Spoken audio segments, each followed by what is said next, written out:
So this is the Glidescope video laryngoscope.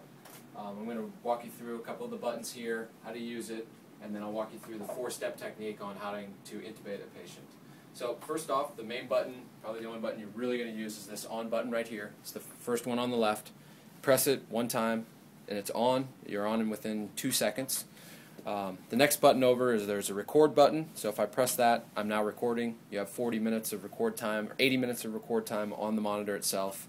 To download it or view, you would then press the USB button, put your USB card in the back right here, and press it again and you'll be downloading to your computer. So you can download it to your computer. The next button here is to download it or mount it up to a larger video monitor in the room, like a computer monitor or something.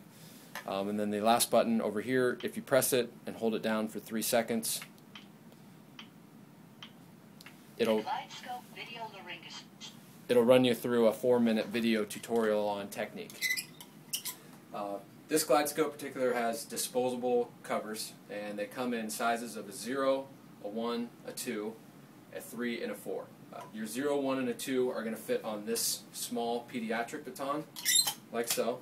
For the adults or larger patients above 25 kilos, you would use this baton, which I'll show you in a minute on how to plug it in. But to put the disposable stat on the video baton, you just slide it over the top and snap it into place, and make sure it's fully snapped. If it's not, you're going to get some sort of glare on the screen. So just make sure if you see it's kind of glared or mirrored picture, make sure it's snapped on there properly and secure. So once I've got it snapped on and secure, I'm going to go through and show you the technique. It's a 4-step technique. 1, look in the patient's mouth. The first common mistake is to look at the video monitor while you're doing this. Make sure you look in the patient's mouth. Go watch this tip go around the tongue and disappear, and then get your bearings on the monitor.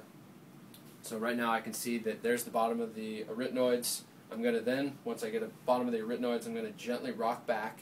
And it's not, don't think about rocking back like rocking back on patients' teeth. Think about it more as positioning at the angle of the camera view.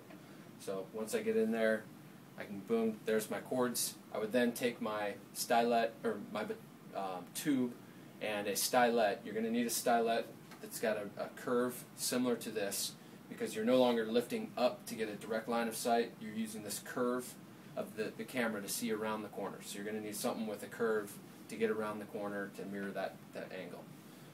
And when you're looking in the patient's mouth to introduce the tube, make sure you look in the patient's mouth, not at the monitor.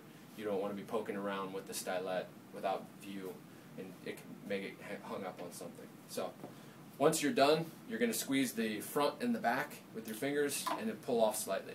Otherwise it's kind of stickier to pull off. That just helps release some of the pressure and it'll slide off. This plastic piece gets discarded. You would then use a alcohol wipe to wipe down the cord, the camera, and the monitor, and you're ready for your next case.